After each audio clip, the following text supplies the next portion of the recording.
Microsoft with their various domains, Hotmail, Outlook, MSN, etc., Yahoo, AOL, Comcast. Getting you to think like an ISP is going to help you understand the risks involved in email marketing, what to do and what not to do.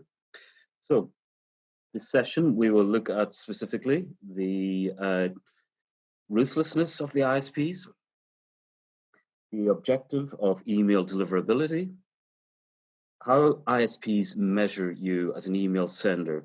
Now, we use the word measure in inverted commas because each ISP works to different processes, different algorithms, different numbers of filtering before they decide whether to move your email to the inbox or the spam folder.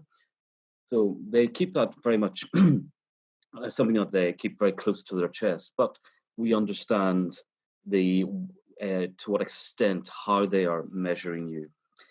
We're going to look at the health of your list, and we'll wrap up with do's, don'ts, and if we have time, a quiz. So the ruthlessness of ISPs. Let's try to think like an ISP. Let's first of all answer the question, how many emails are sent globally per day? So in this session, I'm going to pause and ask questions. If you can, unmute yourself and give me the answer, or if you want, you can put it in the chat. So anybody want to hazard a guess? How many emails are sent across the globe every single day? Okay, the answer? Yeah, sorry, I read on chat, but I said 5 billion. 5 billion, okay. No, it's a much bigger number. It's 270 billion. And the next question then is, how much of this is spam? Well, it's a whopping 50%. And so what the ISPs do, they're very good at making sure that that huge tidal wave of spam, of spammy content emails from malicious people who have got links where something malicious might happen. They are excellent at making sure that doesn't even get anywhere near your spam folder, let alone your inbox. So they are overwhelmed by email. And what they're doing in more recent days is they're positioning themselves as being of benefit to the recipient. So they're saying, hey guys, we'll make sure that you get the email you want in your inbox. And how do they do that? Well, they know the history of your list. They know the last time when somebody opened or clicked an email. And if they haven't opened or clicked an email in 6 months, you can guarantee it's going to go into the spam folder. So let's answer this question. What is the objective of deliverability? This is not a trick question. It's a very simple question. The answer actually is very simple as well, but it doesn't mean that it's simple in practice. Anybody want to answer this question? What is the objective of deliverability? To get your message in front of the consumer. Good answer. I think you're close to what I need. Reach the inbox. And the difference being that we know that recipients rarely go to their junk folder or spam folder. So it sounds simple in practice, but it's actually much more challenging in real life to ensure that the emails reach the inbox. So next question. If you're looking at your delivered rate and it's, well, let's say 99.2%, and you're thinking, hey, we don't have any delivered, why is that misleading? Delivered doesn't always mean inbox placement. It could just be spam or rejected at the filter. Correct, yeah. So even email that goes to the junk or spam folder is still classified as delivered. So something is either delivered, which means it hasn't been returned to us, or it's been accepted at the recipient server, and they then make a decision whether to place it in the inbox or to the spam folder. They're still classified as delivered, but it makes such a big difference to your sending that the emails end up obviously in the inbox rather than the spam folder. Okay, let's look at the journey of an email. First of all, there's everybody that you want to target. And then we have the email that's sent, and some emails are suppressed. Why might some emails be suppressed, do you think? Unsubscribes, hard bounces, inbox full, things like that. Yeah, okay. So hard bounces, yes. Although once we identify a hard bounce, that we can never send to it again, and that is that's supported even further by our email platform, which is Mailgun. The other example you give is correct, that somebody has updated their marketing permission status and they have revoked consent. So you are no longer able to send them marketing emails. Well, those emails will obviously be skipped. We then have emails that are delivered and those that hard bounce and soft bounce. Okay, I'm not going to ask the question, what is a hard bounce? Because I think most people will know, but in case there's somebody on the call that isn't sure, a hard bounce is very clear in terms of it has one definition, and that is it's an invalid email address. So there's a permanent error in the email address. If you have a lot of hard bounces, it suggests to the ISP that your list isn't very clean. And if that is the case, you should not be considering the Exponea platform as a means of cleaning up your list. That will do huge damage to your reputation. If you believe that there are issues with the cleanliness of your list, there's a process we can do which is called email validation. What this does is we'd maybe take a sample of your list. You'd provide it in a CSV file format with just one column, which is the email addresses. And we run the email validation, which is essentially an API ping to that email address. So no email is sent, the recipient is unaware of any activity, but what we get back is data that tells us this address is at risk and should be deleted from your records. So that's hard bounce. What about why might emails soft bounce? There's numerous reasons. Let's see what we can come up with. Any thoughts? Why might emails soft bounce? A mailbox may be full. Yeah, perhaps more prevalent 5-6 years ago. Today's inboxes tend not to get full, but yeah, it's still valid. Yeah. The number one reason for soft bouncing is the ISPs are responding to a spike in volume. So the ISPs love consistency, and they will establish what they believe your sending limit is. So say to make this easy, let's say you typically send 500,000 email addresses per day. And if for some unknown reason you increase that, maybe you want to reach out to a less engaged audience, and you add an extra 200,000 email addresses into your next send, that additional volume will soft bounce. And we also see the ISPs reacting when they feel the email frequency is too high compared to the level of interest from the recipients. They'll just not even bother accepting it. They'll just push it back. It'll not even get past the recipient server. So there are many reasons for soft bounces. We get within our reporting, we get from Mailgun, we get soft bounce reasons, and that can be quite useful to look at. So we have email that's delivered, and that can go to the inbox. It can be blocked, which would be a soft bounce. It can go to the junk or the spam folder, or it can hit a notorious spam trap. And I'm pretty certain that you've identified anything in red isn't that good, and a spam trap is particularly damaging for your reputation.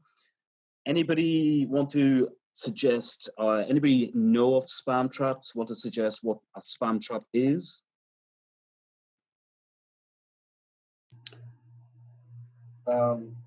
Spam trap is either like an email that was created specifically by the email provider, or maybe one that was reclaimed and has been out of use for a while. So the purpose is trying to catch people who may be sending to emails that aren't opted in because no one would have opted into this email address type of deal. Yeah, exactly. That's an excellent definition. So spam traps are unmanned email addresses. There are different types. That's an easy one to get our heads around is the recycled spam traps. So let me give you an example. 10 years ago, I had my own Hotmail email address, so gavinsherry@hotmail.co.uk. And for whatever reason, I stopped using Hotmail. There's a very distinct possibility that Microsoft have not closed that email address and they have generated it into a spam trap. And if it's on your list and you're still emailing to it, then that you've hit a spam trap, and that's a very negative score.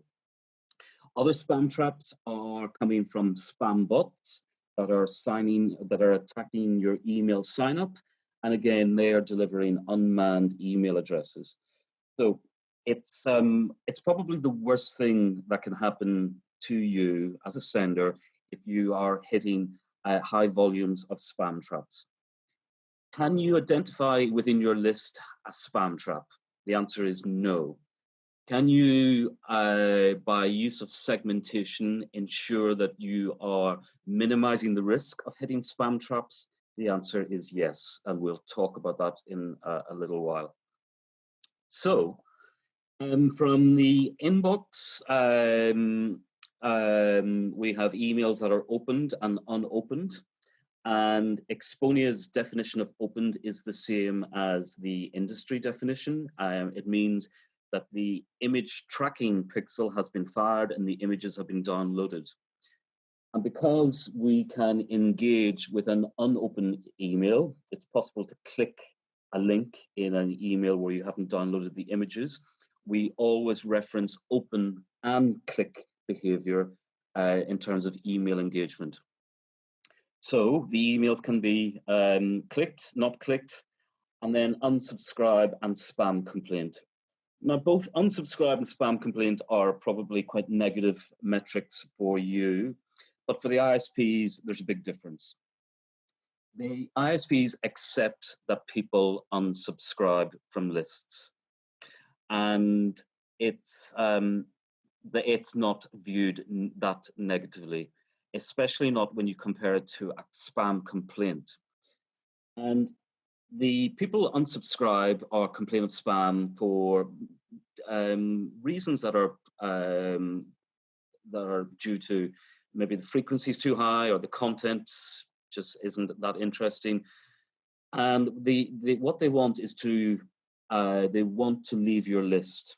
And the number one recommendation here is to make your unsubscribe link easy to find in the email, and the form that opens up that is a very easy process too. For some brands, when you hit the unsubscribe link, you are brought to a page, and the page will ask you lots of questions such as, hey, do you want to update your marketing preferences? Which types of marketing emails do you no longer wish to receive? And I can understand the logic for that, but there is a risk. If there's too much to complete on the form, it becomes too onerous, then there's a very obvious one-click resolution, and that is to complain as spam. So the advice is the unsubscribe link in the email, make it very visible, easy to see, and the process when you land on a page, even better if we've updated our records. If you are going to ask questions, keep it short, keep the form simple, because ultimately people just want to unsubscribe. And there we have the whole objective of email deliverability to reach the inbox. So there's quite a lot of activity along the way. I'm going to pause for a moment to see if anybody has any questions so far. We've got a few no's in the crowd. Okay, good. Okay, that's good. All right, let's continue. So more specifically, what happens when an email is sent from Exponea? We require all clients to update the validation or authentication records. And basically what that does is it ties your sender domain with your top level domain, and it demonstrates to the ISPs through these records that you are the legitimate sender by the sender domain. And that is good news, because if your email account was hacked and somebody tried to send an email to your customers, which would be an awful thing to happen, the email would be missing those authentication records, and it would not be accepted by the ISPs. Exponea does not provide accreditation. So what is accreditation? Accreditation is the likes of Return Path, and they can help get you into the inbox. And that sounds amazing. And it is, but it costs money. And they won't just work with anybody. They, if you have a bad reputation, they will require you to improve your sending practices until you become certified. And my thoughts are, well, if you have a good reputation, there's a question mark whether you need the accreditation, and it is costly. So the focus for me, for new clients, is from the word go, we are going to establish you out there as having a good sender reputation. And what does a good reputation mean? It means that even if you send out an average email in terms of the spam score, it still has a very good chance of reaching the inbox. And it's reputation that is key. Some clients think, oh, the main thing we need to take care of is make sure we don't send very spammy emails with spammy content. That's important, but not near as important as the reputation you earn. And we'll talk more about reputation as we progress in this call. Okay, so let's meet the players. There are, from the senders, there's you guys, the legitimate email senders. And then there's the email certification providers, such as Return Path. And then there are the hundreds of thousands of spammers all over the world. And in between you guys, the senders and the receivers, we have the major internet service providers and the minor internet service providers. So the major internet service providers are my focus. If I can get it right for the major internet service providers, it trickles down to all of the tens of thousands of minor internet service providers across the US, North America, and the globe. And the reason is that the minor internet service providers, they purchase a version of the algorithms and processes that the major internet service providers have scoped and developed. So if we get it right for the major internet service providers, it will have that trickle-down effect for everybody. There may be B2B anti-spam systems. It's difficult to comment on those because they are configured within each organization, but typically consumers do not sign up with their work email address for brands. It's most definitely their own personal email address. So B2B email addresses tend to be very, very small on clients' lists. And then you have the blacklisting organizations. So there are businesses out there who operate, they provide daily reports of senders that they believe are involved in bad sending practice. And because all of the major and the minor internet service providers sign up to those blacklists, if you are on one, you will not be able to send until we step in and mediate and resolve the issue. And then, of course, you've got the recipients. Any questions? Looking clear. Okay, so let's look at how the ISPs react. Number one is they establish a sending limit. And it can be daily or weekly. It tends to be, it'll mirror what happens in your own sending. So if you email maybe once or twice a week, your sending limit is typically focused on weekly limits. If you're a more frequent sender, it'll be more focused to a daily sending limit. And if you have a good reputation, there is the limits tend to be less strict, but when you send when you create a spike in volume that the ISPs were not expecting, they will soft bounce that additional volume. So you need to plan. I'm working with clients currently on ramping up their volumes because they want to send more during Black Friday, and that's normal. And the ISPs tolerate Black Friday. They still are sensitive about it, but they tolerate it and they expect higher volumes. But outside of Black Friday, you need to be very careful about creating spikes in volumes. And it can be as little as an additional 25,000 email addresses could be damaging. Block. You're blocked when you get blocked, and that happens when there's too many bounces or complaints. And this can last indefinitely, but somewhere between 2 days and 1 week. With some of the ISPs, with Microsoft in particular, we have to do two things. We can raise a mitigation, but we also have to demonstrate to Microsoft that, hey, we've changed our sending practice. We're targeting a much more engaged audience. So when a client is blocked, I will ask the client to go back to a smaller but much more engaged segment. So maybe recipients who have opened or clicked an email in the last 30 days.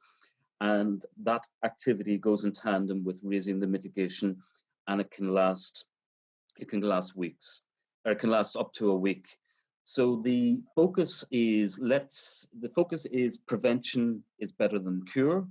And so the advice is let's identify what it is to be a good sender versus a bad sender, and try to avoid these reactions such as being blocked. Bulking. Now, bulking means that the ISPs are sending your email by default to the junk folder.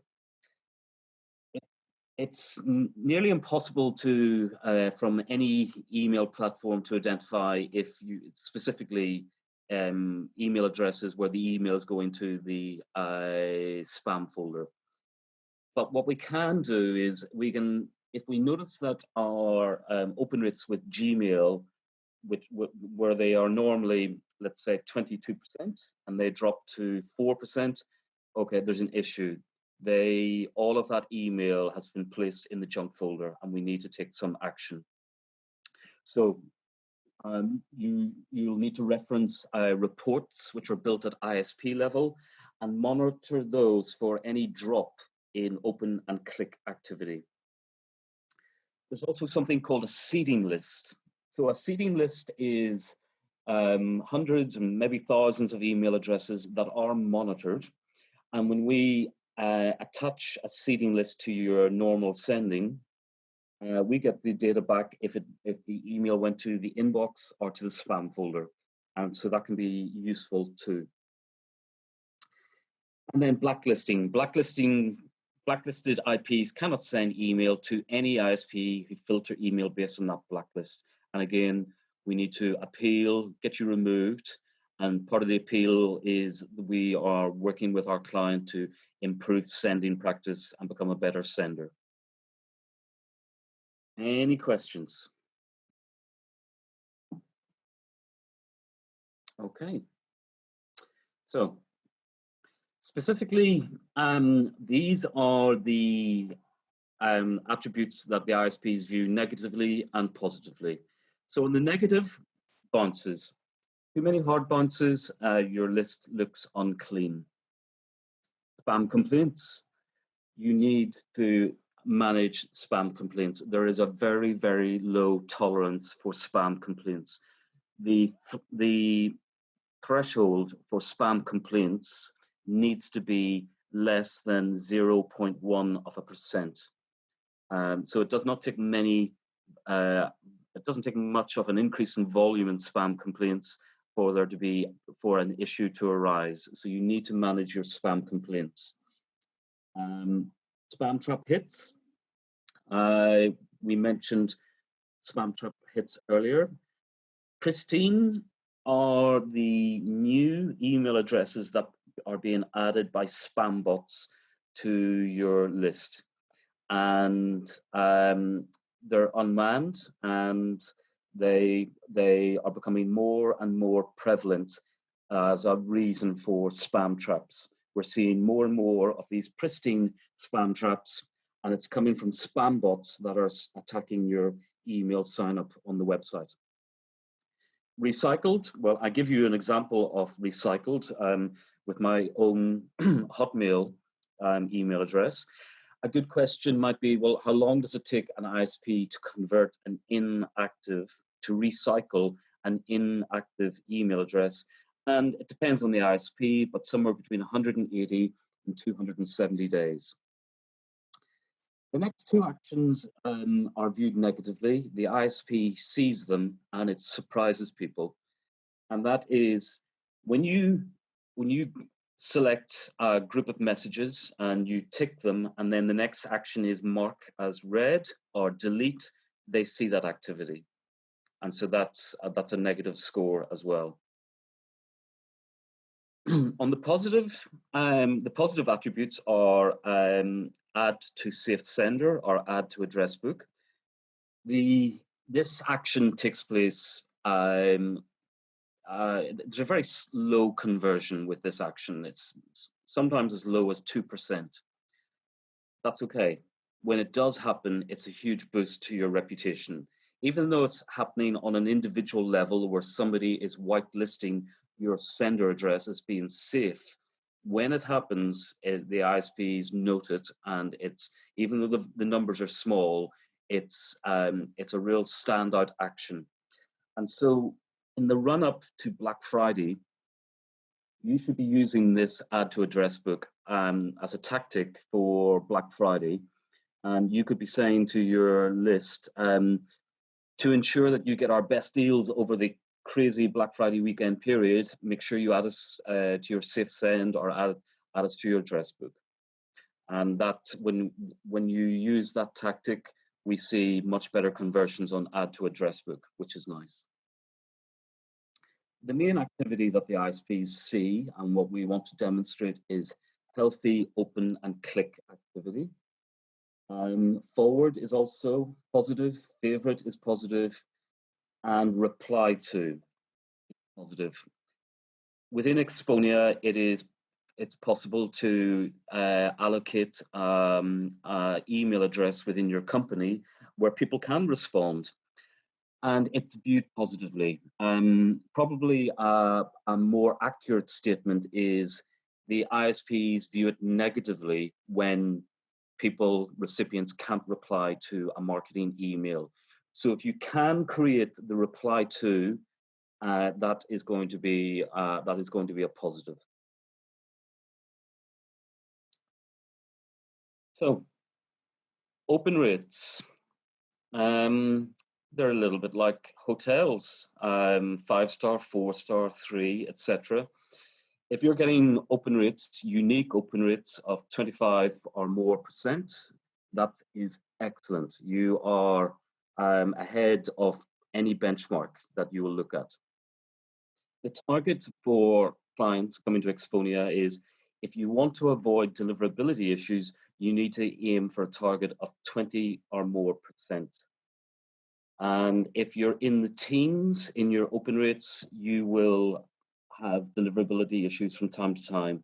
And if it's in the 10 to 14%, yeah, it's not great, and we would really need to work with you to improve that. Do these open rates look very high to you guys?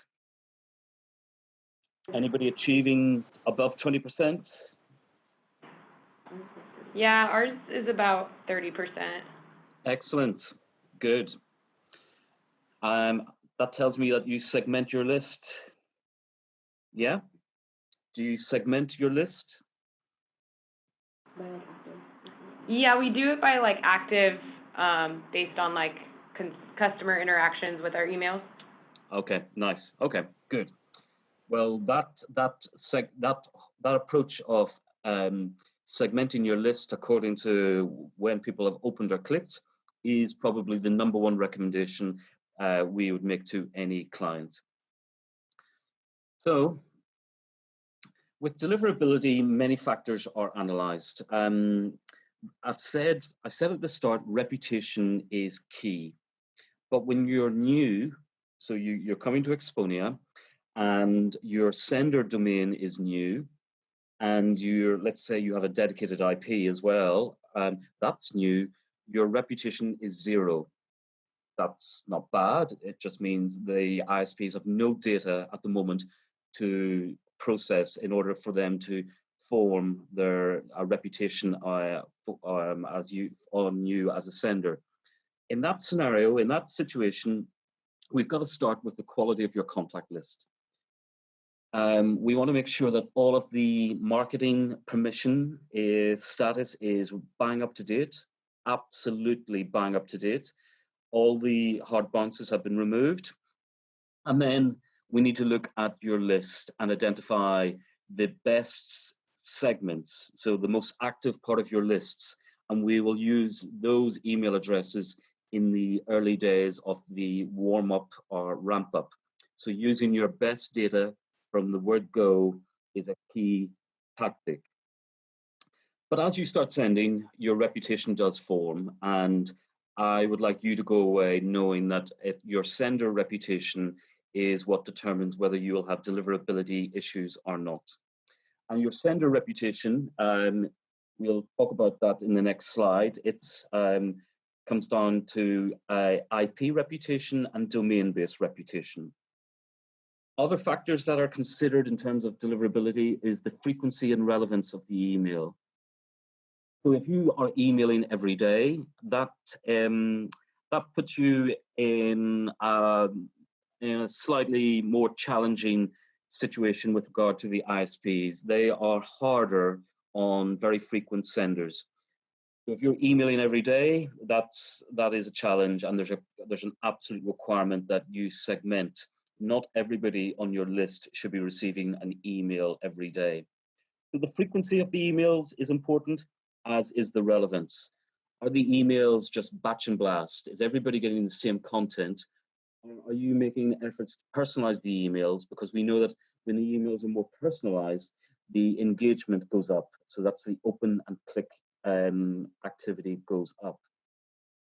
Finally, I have deliberately put this as the fourth factor. It's still important, but I need to challenge anybody that thinks that deliverability issues come about because you send spammy emails. The spam score is still important. The content and the aspect of the message is still important, but the most important being your sender reputation. This is a very simple slide. It just says if you have a good reputation, you won't have deliverability issues.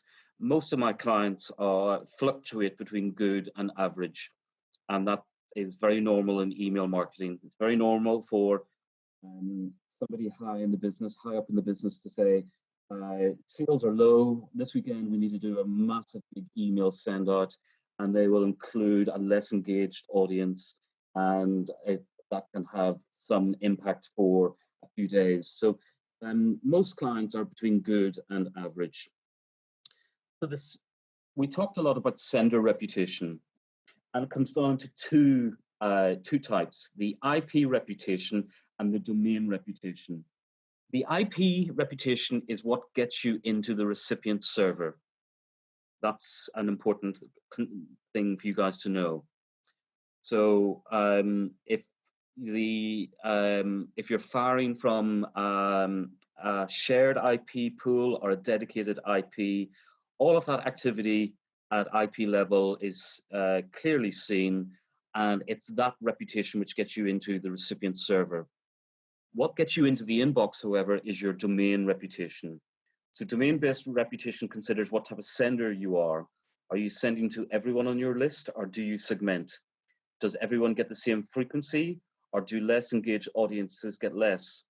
Other factors impacting on your domain-based reputation include what vertical are you in? So retail, finance, travel. And just so you know, the retail and travel are equal. Finance is a little bit more challenging. They are harder on financial institutions and their email sending.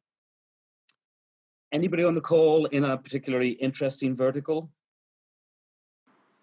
We're in retail. Yeah, I imagine most people are. That's good. I know retail. Yeah. Yeah, okay. Right. So this is a segmentation exercise I've created. And within Exponea, it is, because it's easy to do, it is worthwhile creating a segment for email addresses where you have no consent, you have no permission to send them marketing emails. And what that does is it gets to demonstrate the value of these email addresses elsewhere. Even though you can't send them marketing, they will be adding value to your business elsewhere. However, everything after the green dotted line I am interested in. So the first segment is new.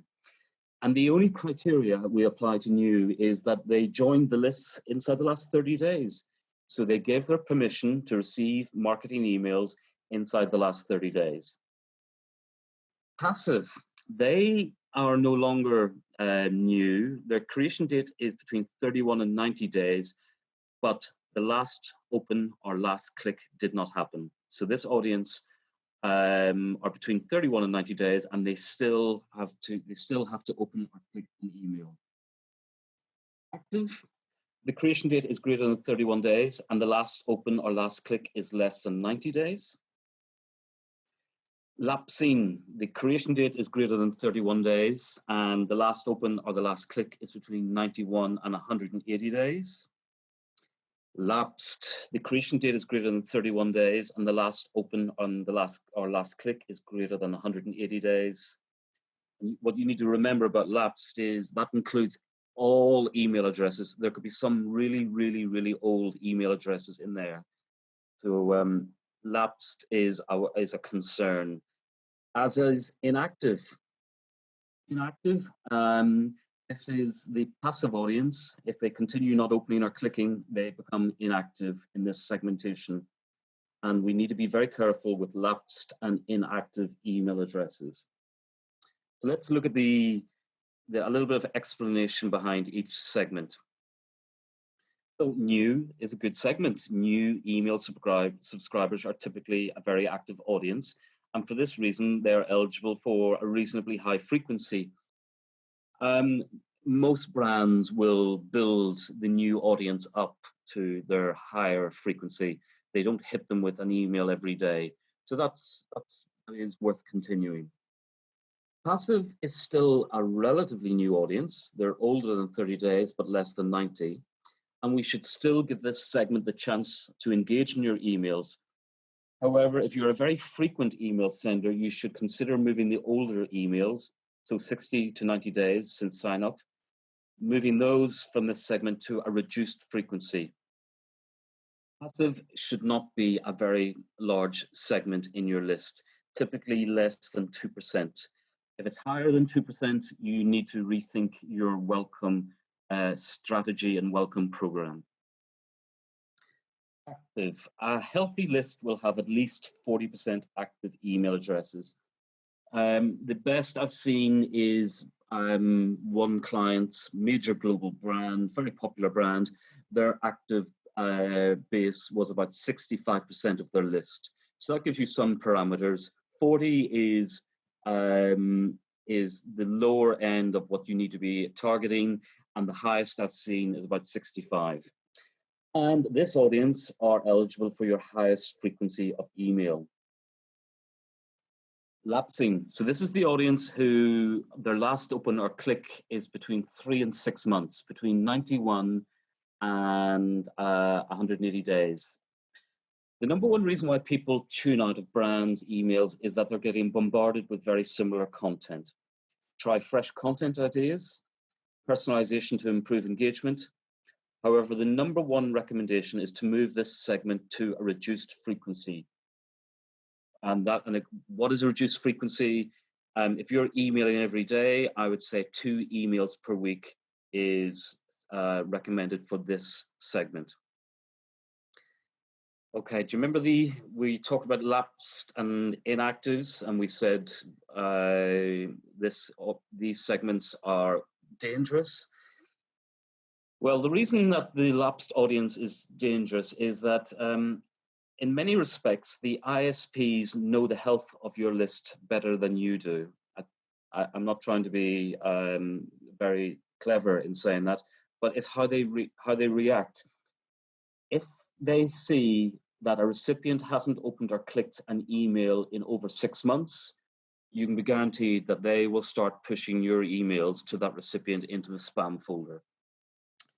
So this segment also is where spam traps may reside. We talked about spam traps. We give the example of the recycled spam traps.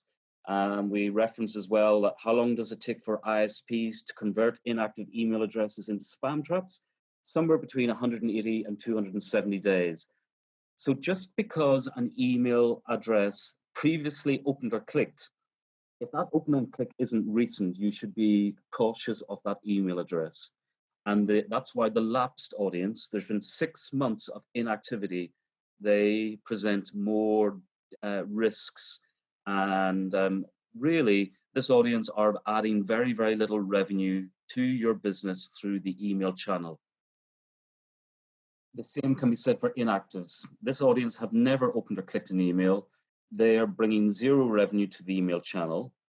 And if you're including them, there could be spam traps, and there could be, they're bringing your metrics down, because what you're doing by including the inactive base is the sending volume goes up, but you're achieving the same number of opens.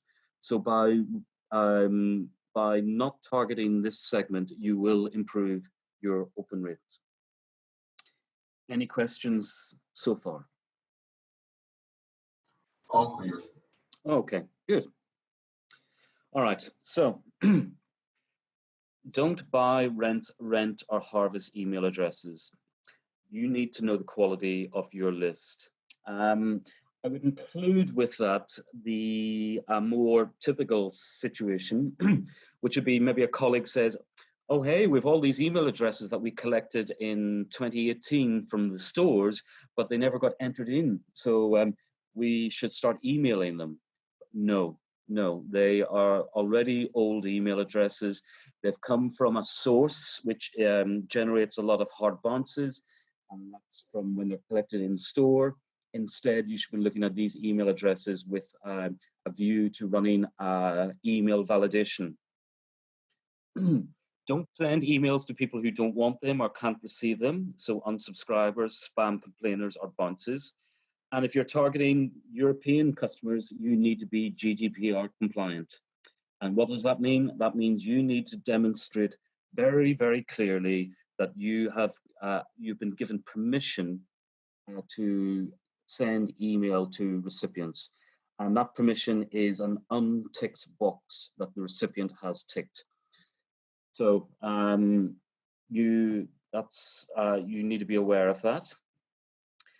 Don't send group emails. So that's role-based addresses. So that's info@sales@. 2 reasons. One, the ISPs want there to be a permission based at an individual level. And so that isn't guaranteed when you send group emails. Plus, somebody in the group may decide, I don't like these emails, and can mark them as spam, and that's a risk as well. Don't send emails to really old or inactive email addresses. So people who are on your list and are not active or have tuned out, they're adding no value to your email programs. The cutoff point should be 180 days since last open or click. So 180 days, a line in the sand in deliverability, because the ISPs, after 180 days of no opening or clicking, will simply start moving your emails for that recipient into the spam folder. Don't use vocabulary which is overly spammy. And then we have some do's. Sign up to Google Postmaster, Yahoo Feedback, SNDS, Microsoft. This will give you insights as to your reputation with the above ISPs. So at the end of this session, I have some notes appended as to the process for signing up to those reports. Make your acquisition method memorable, so people who remember signing up are less likely to report you as spam. Consider double opt-in as your sign-up method. The double opt-in, it's going to ensure that you have less issue with spam traps on your way in terms of your future email marketing.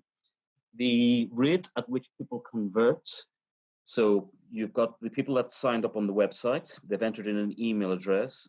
Then that email address, the highest conversion I've seen for people then clicking that yes, they want to receive email is around 70%.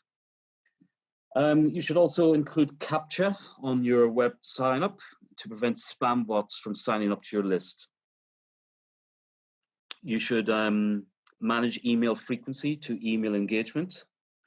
So only the most engaged audience should receive the highest frequency of email sending. You should score your content using spam checking tools. It's less likely to get blocked or junked for using spam terms or bad coding. And you need to review your reports at ISP level. And so I have an example of this. So we can see that this client, they are capable of achieving unique open rates around 25%, but looking at AOL and Gmail, the open rate, which in Exponea is unique, the unique open rate with Gmail is 15.6%, and with AOL, it's 16%. So there's some evidence that the ISPs are moving your email to the junk folder as spam folder with this particular client. This type of report, you can drop in as many metrics as you require, and I would recommend that. But you will definitely need this report because the responsibility does lie with you for identifying if you're having issues at any particular ISP. And if you are, then I will be there to help and assist. Some more do's: ensure that your emails render well on all main email apps and mobile devices. That's a big plus for the ISPs. Consider the text to image ratio. It's in favor of text 60-40. Are many clients achieving 60-40 as a ratio in favor of text? No. But you do need to be aware if your emails are very image heavy, that does present some deliverability issues. Use personalization. The more tailored you can make your emails to individuals based on purchase, web data, or preference data, the better. These emails have higher engagement, which is good news for your revenue and your sender reputation. Make the unsubscribe process as easy to find and complete as possible, because the alternative is to report you as spam. And manage governance. The rule of thumb is no more than 1 email per day per recipient. And if you need assistance with that, we can help. So that's the end of the content.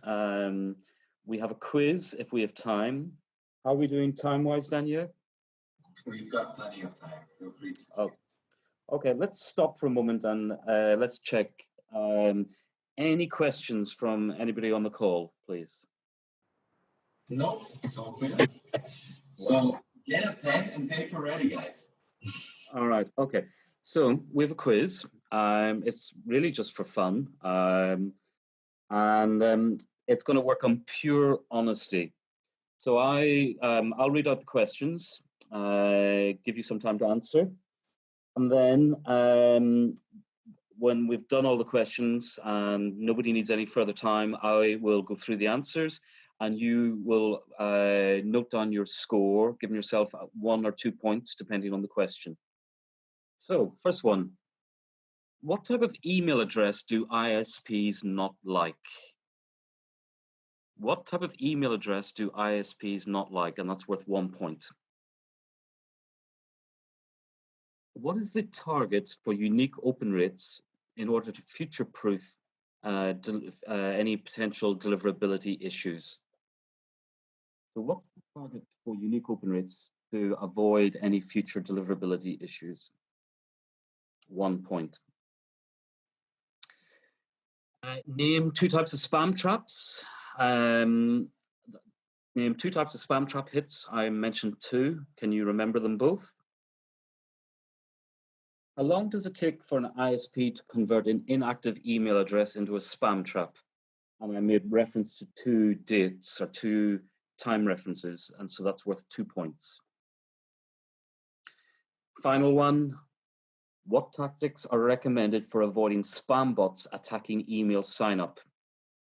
I mentioned 2 tactics, so what were they? And that's worth 2 points. Okay, looks like we're good. I'll give you the answers. What type of email address do ISPs not like? That's group email addresses.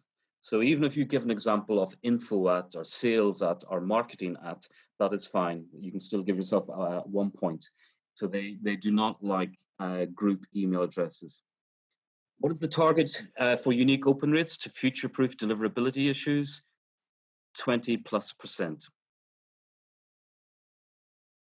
Name 2 types of spam trap hits. We mentioned pristine, which are coming from spam bots, and recycled. So give yourself 2 points if you named pristine and recycled. How long does it take for an ISP to convert an inactive email address into a spam trap? Again, I mentioned 2 time references, because some ISPs it's 180 days, and for others it's 270 days. So give yourself 2 points if you got 180 and 270 days. Finally, what tactics are recommended for avoiding spam bots attacking email sign-up? 2 points. I mentioned double opt-in and CAPTCHA. So give yourself 2 points if you mentioned double opt-in and CAPTCHA. I'm going to stop sharing. Any questions for me? No, Gavin, thank you very much for another fantastic lesson. Okay. Yeah, so thank you for now. I hope you have a good evening over there in England. All right, will do. Okay, guys, enjoy the rest of your day. Thank you. Thanks, bye. Yeah.